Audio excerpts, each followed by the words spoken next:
Welcome to Business Innovators Radio, featuring industry influencers and trendsetters sharing proven strategies to help you build a better life right now. Welcome to Pink Shoe Sisters Radio, where we interview top new business leaders, passionate business builders, multi-million-dollar mavens, and catalysts of change. If you are looking for a woman's perspective on starting or growing a business, look no further than Pink Shoe Sisters Radio. Here is your host, Bonni Shevin-Sandy, with co-host and editor, Marci Klein, who are co-authors in the Amazon bestseller, Women in Business, Leading the Way. Hi, I'm Bonni Shevin-Sandy, the president and CEO of Diversity Promos. We're a global agency providing unique, out-of-the-box retail promotional merchandise. I'm also a best-selling author, a serial entrepreneur, a business mentor, and I'm all about diversity and inclusion. Thank you so much for being with us today. Hi, I'm Marci Klein, CEO and Emmy-winning director at Klein Creative Media. I tell stories to help businesses make more money by harnessing the power of video. I'm also a pilot, surfer, and best-selling author who loves to advocate for women in business. Bonni and I are both certified women-owned businesses through WBENC, and we are here to share ideas, inspirations, and expertise to help you succeed in your business ventures. Hi, I'm Bonni Shevin-Sandy, and welcome to the new Pink Shoe Sister radio show. Hi, I'm Marci Klein, and here to introduce our guest, Ed Horwitz. I personally know Ed. I used to work with him a long time ago in TV. And it was a great opportunity working with you, Ed. Let me tell you a little bit about Ed before I let you talk, Ed. Ed's a 40-year entertainment industry veteran. He's had numerous films and reality TV shows under his belt in various positions as he worked his way up to the top of his game. Some of his credits include Jaws, The Parent Trap, Unsolved Mysteries, Eliminate, Meet My Folks, and too many others to list. Currently, he's the co-executive producer on the hit CBS series, The Talk, where he's been there for over 4 years. Ed, welcome to the Pink Shoe Sister radio show. We are super happy to have you as our guest. Thank you. Happy to be here. Can we just dive right in? Yeah, go for it. I'm ready. Okay. Ed, you've been in television for a long time. How have you seen the roles of women change over the years, or have you seen them change? That's a good question. I have been working with women probably my whole career, my whole television career at least, and that's been since 1980. I guess I would say that they've changed in that maybe they don't have to prove themselves as much anymore. I mean, I've always worked with women in high roles, but the personalities and their demeanor is different today than it was 40 years ago, for sure. And I really just feel like that it's because they've proved themselves and they don't feel like they have to do that any longer. I think that's a big component of it. Explain like a vibe, how it was back then. What kind of vibe was it? Okay. I feel like in the 80s, or maybe even before that, and I don't know how much before that, women in powerful positions needed to prove themselves or needed to make sure that people knew that they could fulfill the roles that they were in.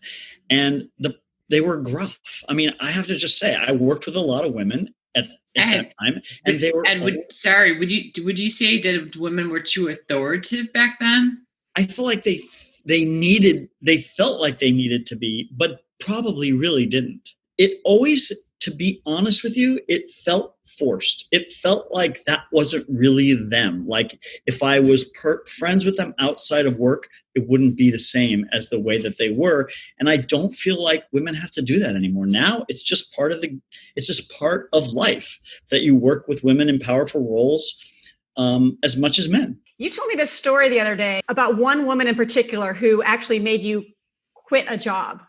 Yeah. Tell us that story. So there was this one woman I will keep her name anonymous. And I had a job that I really liked. It was one of my actually first showrunner jobs. And I was hired to do this show with Robin Leach about the life of the rich and famous. And she just picked on every single thing I did, which everybody else seemed to love. But was really, really nasty about it. And one day she said to me that, we're in the middle of this argument, and she said to me, you and I just have very different styles. And I said, you know what? I think that's the biggest compliment anyone's ever paid me in my career, because I would not want to deal with people the way you do. I wouldn't want to make anybody that works for me feel the way you do. And I said, I don't think I should stay at this job. It's the only job I've ever quit in my entire career. I just didn't feel like it wasn't something against me. I feel like she was one of those women that needed to prove, and she was just felt like she had to be a bitch to do it.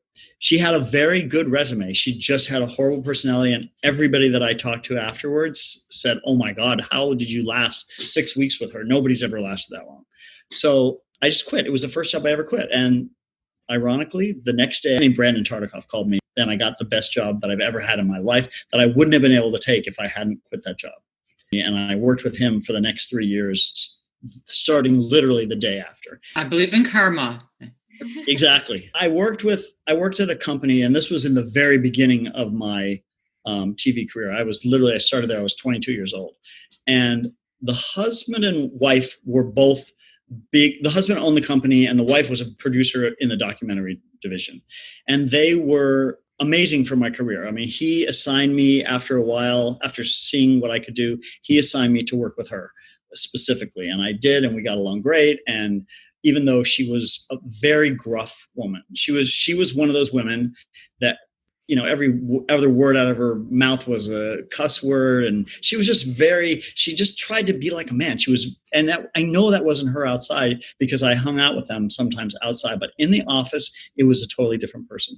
Now, one day I just said to her, she said something really horrible to me. And I go, why do you have to be like that? And she goes, what do you mean? And I said, why can't you just ask me the question like a person? Why do you have to ask me like you hate my guts? And I'm still friends with her 38, 40 years later. And she told me she thinks about that every day still. If she feels like something came out of her mouth that wasn't the way she meant it. She said, I still think of you saying that to me. But I was telling Marci the other day that I said that to her because of a way she said something to me, but her husband was the same way. And if he had said that to me, I probably wouldn't have called him out on it. And Marci asked me why, and I was going to say, why do you think that is? I don't honestly know the answer to that question. I guess I just felt like that's the way men are. But why is this woman trying to be like a man? Why can't she have power and be like a woman, not try to have to put on an air that's not really her? I totally agree with you. That's what I believe in. You know, I think that's the answer. No facade. You do you, I do me.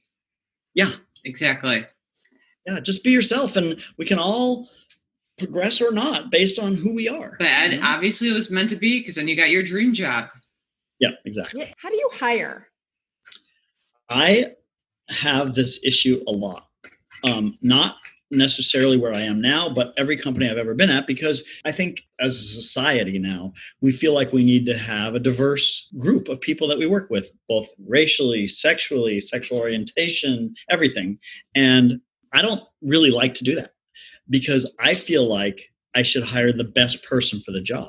Even though I may think to myself, okay, I need more women on this, or we have too many women, I need some men on this, or I need some African-American people, or whatever. I still try to block that out and hire the best person for the job. And I don't really like it when I'm pressured, you know, we need to hire this type of person for this job. I feel like that's not really, my job is to do the best for the show. And that's not necessarily the best, just because it looks better on paper. I love that. I mean, all that shows, Ed, is that you're authentic, which is amazing. Right. So just like, you know, you're giving everyone a free chance. That's what diversity is still all about. So it's not like you have to hire a woman, or you have to hire someone of color, or you have to hire someone of a different ethnicity, but you're choosing the best candidate for your position, which is what you should be doing. Yeah, I would hate to hire someone knowing that that person is the best person and they can't get the job because they didn't fit that bill. Exactly. I love it. It kind of reminds me of that Netflix show that they just recently, Love is Blind. Yeah, I love that show. And it seems like you almost have that naturally. You just are. Right. The person comes in, you're not looking at anything about them. I honestly would rather interview people over the telephone for that reason, to be honest with you. And I've done a lot of Skype interviews. I know we can see people when we do Skype, but I've done a lot of it that way and never met someone until they walked into their first day of work. But changing the subject, you work on a really amazing show, The Talk, and there's 5 strong-minded women in front of the camera. Yep. Of course, I don't know what's happening behind the camera, but why don't you talk about what it's like working with all these women? And I just had to chime in and say I love The Talk and I watch it every day. And I usually don't watch any show every day, especially a reality show, but they talk about real life stuff. And I love the diversity in it. So I just have to give kudos to you and to the crew at The Talk. A very big thumbs up. Thank you. Watch the show this coming Thursday that we taped this morning. I mean, I'm literally sitting here just like this in this exact same spot doing the show on Zoom, crying my eyes. I mean, it was. I saw this morning's already. It had some really great hot topics. Oh yeah, in fact, it's going to be on. Our social media today. But we had Gail King on for 3 amazing acts of the show and talking about what's going on in the world today. And oh my God, I mean, Gail King was crying, and that doesn't happen. So it was so moving. I cannot tell you. The answer to your question is that it's interesting. I mean, like, they are 5 strong-minded women that are all so different from each other. I cannot tell you. I mean, you really have to learn 5 different approaches because, I mean, definitely Sharon Osbourne is so different than Marie Osmond, who's so different than Cheryl Underwood, who's so different than Eve, the rapper, who's so different than Carrie Ann Inaba, the dancer. I mean, like, it is a very diverse table, and they're lovely. I mean, they are all lovely to deal with, but strong-minded enough to know when it's right to push for what they really feel or not, and when to back off. The other thing is that this show is run by women. I mean, we have a male that is the showrunner, but there are 2 executive producers on the show also that are women that are I love it. Very, the top dogs on the show, and a female network executive that we answer to. So it is very female oriented. And the other thing is that we have 150 people on our staff and 76 of them are women. So that's a bigger ratio than I've ever worked with before, and I think it's because it's a female show and it's a women's roundtable show, and there should be a lot of female representation on the show, but it's fine. What I love is they all have their own views, all of them. Yeah, they're all strong women, and I love each and every one of them, but they have totally different takes and views on almost everything. Yeah, which is what makes it great. It's a little confrontational. Yeah, if they all agreed, it would be on everything. Exactly. It would be kind of boring. Yeah, we only need one of them at that point. So you dealing with all the different personalities has got to be a little bit challenging. And trying to, each one of them you learn it fast, what they like and what they don't like, and, how to approach them and what not to approach them about. And once you do, it's wonderful. I mean, they respect you. They respect everybody on the show. They are lovely from the bottom to the top of the group on the show. I really do feel lucky to go to work every day to this job, and I love it. And I'm so happy that the fact that CBS shut us down and we figured out a way to put the show on the air every day still. And we were the first one back on the air of any show. I saw that. And I'm very proud of that, because that was a lot of it was me putting this whole thing together. And it's great. I'm very happy about it. And I'm sitting here in my house working.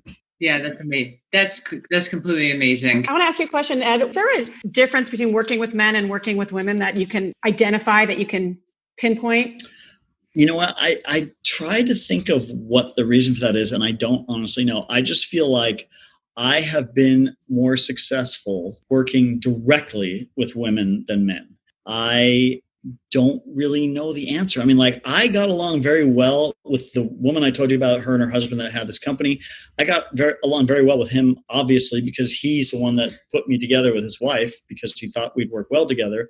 And because of her, I really moved up the ladder. We just got along very well. And I went and then worked with another woman. And I don't honestly know. I just, maybe because I feel like it's a more honest and close relationship, which is the kind of working relationships I like to have, than I am with more. The men are more, it's all business.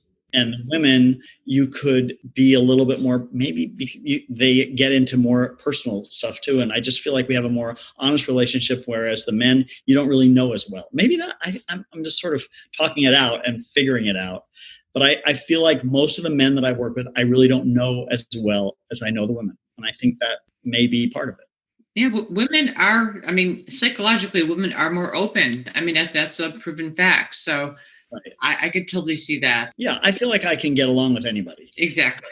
So, and you just learn how to do that. So, Ed, you said something about that women are more open and men are more business-like. Can you take that outside of the TV world? How do you think that equates in business? Do you think, I know you're in TV business, but how do you think that would equate in business? Do you think that will hurt women or help women? Because we clearly haven't gotten completely equal on the outside world, right? It sounds like in the TV world, it's getting a little closer. What are your thoughts on that? Well, obviously, like you said, I'm pretty much only in the TV business, not in the, real estate business or whatever. But I don't know, like if a woman was in the same position in a big corporation, if she was head of a giant conglomerate, which I guess there are plenty of women that are in that position, would they be as open with the people that they work with as the women that I work with in entertainment? I guess I don't really know how to answer that question because I haven't worked with them. But like, take Sherry Redstone, for instance. Is she going to complain about her husband to me, or is she going to let us get to know each other, the real each other, like a man in her position would? I don't honestly know. But I do know in my business, most men would not. Okay. Interesting. What advice do you have to other women who want to go in the TV business? Just don't put any restrictions on yourself. Like, don't come in and think I'm going to start out as an assistant and I'll probably be there for a while. Start out as an assistant and move and meet everybody you possibly can to get to know what areas you gravitate towards, number one, and make contacts to move up. Because I'll tell you that most people that I interview, most females that I interview, I always ask the question, what is your ultimate goal? Where do you want to end up? And most of them say, oh, I'd like to be a producer or writer. Rarely do I hear them say, I would like to be the showrunner, or I would like to be an owner of a company. I do get that from a lot of men. And I wish the women would also just aim for the top. You don't have to stop in the middle, or you don't have to, there's no limits. Why would it be any different than what a man would want? I love that answer. I do too. Thank you very much for that. Amazing. I had that challenge. I was a woman who ran the manufacturing plant. So it was tough being a lady boss and doing union contracts at the same time. I bet. We were talking about women feeling that they had to prove themselves. Mm-hmm. And I think I fell victim to that. When you and I worked together on Eliminate. Do you remember that? Oh, very well. So when you and I worked together on Eliminate, can you talk about how I used to be, or how a lot of women used to be like me, and what you saw? Sure. I remember when I first met you, and I was introduced to you, and after talking to you for a little while, I felt like you were a person that knew your stuff. I could tell you were confident and you knew what you were doing. But then as we got to know each other and as time went on in the job, you were one of those women that I kind of mentioned before that was just very overbearing and, in my opinion, unnecessarily so. And like, you could have got a lot with a little bit kinder requesting, in a kinder way, as opposed to the candy-coated, kind of like candy-coated. Yeah, as opposed to just like more of a demanding, or I need this and I need that. And it almost makes the person that you're asking for push back a little bit. And I just felt like you were definitely one of those people in the beginning. Now, I honestly can say that now only because I feel like you're not that person anymore. Because I feel like you've proved yourself already. You already know where you've been and you know what you can do. And I don't know if I would have said that to you right now if I felt like you were still that person, but I don't. So I think I can tell you that's the old Marci. And it wasn't always a very pleasant experience, even though you always got the job done and you always did it very well. But getting there sometimes was rough. Yeah, the experience along the way. And it's so interesting because I wanted to throw myself under the bus there a little bit because I knew that that's who I was. But I do believe that was back in the day. If you didn't come out balls to the walls, you got trampled on and you got kicked to the curb. And there was 10 other guys standing in line waiting to take your job. And yet I still wonder if the guys who were in my same position back then, were they acting bossy the same way that I was, but it came off different because they were male? I don't think so. No? I really do not think so. So it's just, were other women acting like me? Were all of us women? Okay, well, actually, I don't know how to answer that question because I don't know if it was, I don't think so because that's just the way I expected guys to ask, or if they just really didn't. And I don't even know how to know the answer to that question. Did you feel like in general, a lot of women were walking around like me? Yes, but I also knew many that didn't. Now, I'm trying to figure out if I can figure out who ended up more successful. That's what I was going to ask you. That was my next question. Yeah, I know. I figured that as I was answering that question. I kind of feel like it probably is. There isn't a difference because some of the ones that I know that I was friends with, that I ended up being friends with because we all got along very well, are still doing very well now. As much as some of the ones that felt like they had to act a little tougher. The ones that had to act tougher, are they still acting tougher now? The ones that you still see? I can tell you a couple that I know that are no longer even in the business. And I think that it's because nobody liked working with them. I really do. And I also think that there are a couple that just are so good, even though they were tough, that yes, I know one in particular that I fired this person, and it was actually on a limit date. The first season I fired this person, and now she runs one of the biggest production companies in all of Hollywood. And literally, and sold her company recently for like $160 million. So she's doing very well. I fired her because I said to her, you cannot treat people that way that work for me. No one will be treated on a show that I work on like that. I agree. And we just couldn't take the way she was screaming at people. But it served her well. She's still that way from what I understand. Do you think that women act the way that they act, like even me, because we weren't trained? There was a missing something that, do you know what I'm talking about? Yeah, I know what you're talking about. Maybe that's true because maybe 20 years ago, people didn't groom women to be the top. I recently got an opportunity to work with you again. Yes. I leave a limit date. 20 years later, you take it from here, Ed. Yeah. So I'm working on the talk now, and I have decided that I think we need some new way to transition into our show. It's just so boring the way we come in all the time. So I'm like, I think maybe we have this beautiful lot in Studio City. It's historic. Lucille Ball shot her show there, and Mary Tyler Moore bought the lot and owned it and had MTM Productions there and did Mary Tyler Moore show there. They did Rhoda on the stage that we're doing the talk on, and it's a historic lot. And I'm like, we should see this lot. And how do we do it? Let's get a drone. And you know what? I just realized I remember this person I used to work with, Marci. I hear that she's a drone operator now and a pilot. So I thought, I don't know what she's like. I haven't worked with her in years, but this is one day. How bad could it be? So I called her. We set this thing up. We had the best time. It was not the same Marci that I dealt with before. Marci had achieved what she wanted. She was a wife and a mother and a successful at her business. And she just seemed happy and content and not with this, I don't know if you want to call it a chip on your shoulder or what it was, but that was gone. It was a pleasant experience, a very professional experience. And we love what we got, and we use it to get into our show now all the time. We're flying over the valley, come right through the doors into our studio. It is really cool, and I don't know any other talk show that does it, and I'm really happy to have it, and everybody was very impressed with it. Oh, yay.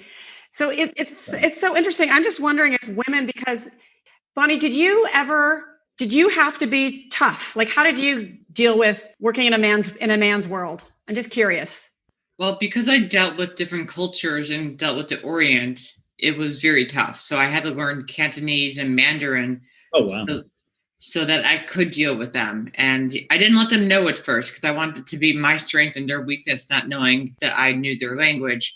However, working in different cultures with men back then, yeah, it was very, very tough. They looked down on women. But I did learn very quickly as I studied each culture before I went into that Providence how to do things. Like, for instance, example, Singapore.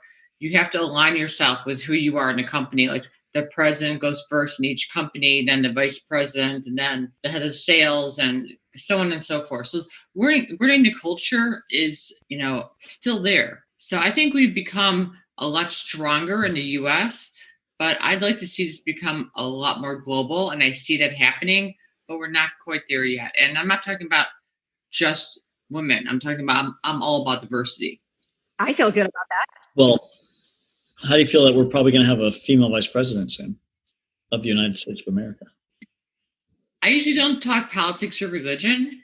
I just mean women in politics now. I mean, women are running countries now and stuff. And yes, that didn't happen 20 years ago, I guess. Well, I guess right. Why? Because we're too emotional, right? Yeah. That's what everyone thought, but yeah, it doesn't seem to be my point is it doesn't seem to be an issue anymore. Do you mentor anybody? I have done it. As a matter of fact, I haven't done it in a long time, but I do have a lot of people that are on my show, mostly PAs or mostly people in lower positions that know that they can come to me and just say, can I have 20 minutes with you and just ask you a bunch of questions? And I do that all the time. And I ask them, I go, where do you want to go? Let me help you get in that direction, because the problem with the show that I work on is we're about to go into season 11. And there are people that have been there since day one, and nobody moves because there are people that have been there since day one. We have 150 people on the show, and I probably hire 2 to 4 people every year, and that's it. Nobody ever leaves. It's such a great job. So I'm honest with the PAs. I'm like, if I were you, tell me what you want to do. Let me help you find something else somewhere else. As much as I would hate to lose you because you're really good and I see you have a bright future, I don't want to stifle your career because you're not going to go anywhere here. Chances are, and if you do, it's going to take a while. You're going to be a PA for 2 or 3 years, whereas you are ready to move into something else. But just it's not available here. That's a good point. It's frustrating for me, and I don't want to hurt them by making them think, or mislead them by making them think that they're going to go somewhere here, because chances are they won't. And quite a few have, but it's taken a long time. Honestly, Ed, kudos to you for speaking your mind and telling them the truth. That way, they're opening their ideas to different people, and they're providing more opportunities for themselves instead of holding back and hoping and wishing and trying to stay in that same field and try to push towards the same goal instead of prospering in different directions. Yeah. And I have a lot of people that call me all the time and ask me, do I know anybody good for this position or that position? And I recommend people from my show that I probably shouldn't, because it only hurts me. But number one, I think fresh blood is a good thing. And number two, again, give these people the opportunity, other they're just going to stay in this one level for so long, and that's not fair. Have you personally ever been discriminated against in the industry? I honestly do not think I've ever been discriminated against. However, I've been in awkward situations. I'm a gay man, and I didn't come out until I was 31. And I was in certain positions. I'll never forget one time I was head of production at a company, and we were about to do our first TV movie of the week. And so I met the director and the writer of the movie. Nice guy, older guy, very conservative, very kind of a tough man's man. And he said, can you come with me on location scout? I said, absolutely. And this is right after I came out too. And I guess I wasn't very secure with that. And we're driving in the car, just the two of us. And he started basically gay bashing other people. Just like, oh, well, there's, all these faggots over here. And I'm like, he goes, we're in Hollywood now. Cause he wasn't from LA. And I'm just sitting there. I basically listened to it. I didn't participate. I didn't go, oh yeah, or anything like that. But I just was like nodding my head. And today would have been a whole different story. But, and again, I don't even know if he ever knew I was gay. I mean, I was a man that I have 3 children. I was married to a woman for 12 years. And this was right after that. But I can't really say I think I was ever discriminated against. But I've been definitely in a few of that kind of situation. This sounds very uncomfortable and very inappropriate. And I I've definitely been also in other rooms where a bunch of men are. You can tell they're about to say something like that, and they look around the room first to make sure, to see if they should, and they don't. But you can tell what they were about to say, or It's you almost as hear them bad. censoring themselves. That might be just as bad. It is. It is. Yeah. It is no less harmful. You're right. It just means that they're cowards. Yeah. Yeah. I guess in wrapping up, Bonni, do you want to ask anything before we wrap up? I just have to say how much I enjoyed this interview. You are amazing. You're inspiring. And now you are a mentor to me. Oh, Thank you so much. thank you very much. It was very pleasant. Your questions were interesting, and it made me think a lot about the answers to the questions. As I was saying it made me think about what's really happening and some of the things I never thought about before. So that was pleasant. So thank you so much. My pleasure. Yeah, Ed, thank you so much for being with us today. We really appreciate it. My pleasure. Thank you, guys. Ed Horwitz from The Talk Television. We hope you enjoyed this broadcast of the Pink Shoe Sisters Radio. As certified women-owned business leaders, we strive to give back and inspire others. We close today's show with the motto of the Pink Shoe Sisters. Behind every successful woman is a tribe of other successful women who have her back. Thank you to TNS Publishing, Bonni Shevin-Sandy, and Marci Klein. For more information, visit www.pinkshoesisters.com. Thanks for listening to Business Innovators Radio. To hear all episodes featuring leading industry influencers and trendsetters, visit us online at businessinnovatorsradio.com today.